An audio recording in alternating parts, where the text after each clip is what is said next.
Good morning বন্ধুরা, কেমন আছেন সবাই? আজকে বাড়ি আছি, কাজে যেতে পারিনি বন্ধুরা, শরীরটা একটু খারাপ তো তাই জন্যে। তা মেয়ে সকালবেলা চা বানিয়ে দিয়েছে, বললো মা চাটা খাও তাহলে ভালো লাগবে। তাই চা বানিয়ে টানিয়ে এনে দিল, এই চা আর বিস্কুট খেয়েছি। কেন মাথাটাও প্রচণ্ড ধরে রেখেছে, তাই শরীরটাও ভালো নেই বন্ধুরা। তাই তা আমি ভাবলাম যখন বাড়ি আছি তাহলে একটু ঘরটা গুছিয়ে নিই। আমার ঠাকুরটা উল্টো দিকে রাখা ছিল, তাই জন্যে ঠাকুরটা সরিয়ে ফ্রিজটা রাখা হলো, আর ফ্রিজের জায়গায় ঠাকুরটা রাখা হয়েছে। তাই অনেকটাই বেলা হয়ে গেছে প্রায়। তা মেয়েকে বললাম তাহলে ম্যাগি একটু বানা, ম্যাগি মিলে সবাই মিলে খাই, তাহলে টিফিনটা হয়ে যাবে। তাই ম্যাগি ট্যাগি খাওয়ার পরে ফ্রিজের মধ্যে দেখলাম একটা পেয়ারা ছিল, তো ভাবলাম পেয়ারাটা কেন ফেলবো, তার চেয়ে ভালো খেয়ে নিই, ফেলার থেকে খাওয়াটাই ভালো। তাই পেয়ারা টিয়ারা খেয়ে টেয়ে কাজ বাজ সারলাম, অনেকটাই বেলা হয়ে গেছে, তাই প্রায় চারটে বাজতে যায়। তাই চান টান করে টরে তারপরে ঠাকুরকে প্রণাম টনাম করে এই মেয়ে বানিয়ে দিয়েছে ভেন্ডির ঝাল, পেঁপের তরকারি, আলু বরবটির তরকারি, ভাত।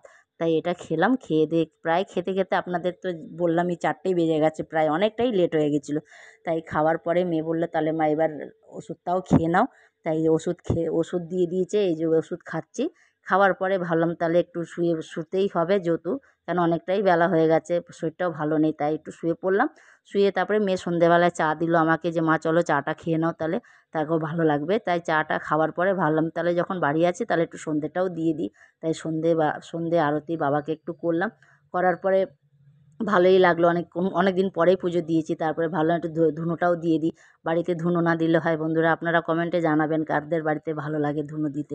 তাই আমিও একটু ধুনো দিলাম। ধুনো দেওয়ার পরে মেয়ে বলল মা তাহলে বাড়িতে বেগুন আছে যখন তাহলে একটু বেগুনি করা হোক। তাই এবার মেয়ে আমাকে বেগুনি বানিয়ে দিয়েছে, মুড়ি মুড়ি আর বেগুনি ভাজা। তাই সবাই মিলে খেলাম। খাওয়ার পরে আবার রাত্রেবেলার ভাতটা মেয়ে বললো মা তাহলে চলো, অনেকটাই বেলা হয়ে গেছে, রাত তো হয়ে গেছে অনেক, তোমার ওষুধটাও খেতে হবে। তাই এবার রাত্রেবেলা ওই সকালেরই রান্নাটাই খেলাম বন্ধুরা, কেন বানানোর আর দরকার ছিল না। তারপরে খাওয়ার পরে এই রাত্রে ওষুধটা খেলাম। খাওয়ার পরে তারপরে দেখছি মানে অনেকটাই বেলা হয়ে গেছে প্রায়, এবার শুতেও হবে, সকালে যেতেও হবে। তাই মেয়েকে বললাম তাহলে ঠিক আছে এই পর্যন্ত ওষুধটা খেয়ে রেখে দিই। আর ভালো লাগলে কমেন্ট করবেন বন্ধুরা, লাইক কমেন্ট শেয়ার করবেন। শুভরাত্রি, ভালো থাকবেন, সুস্থ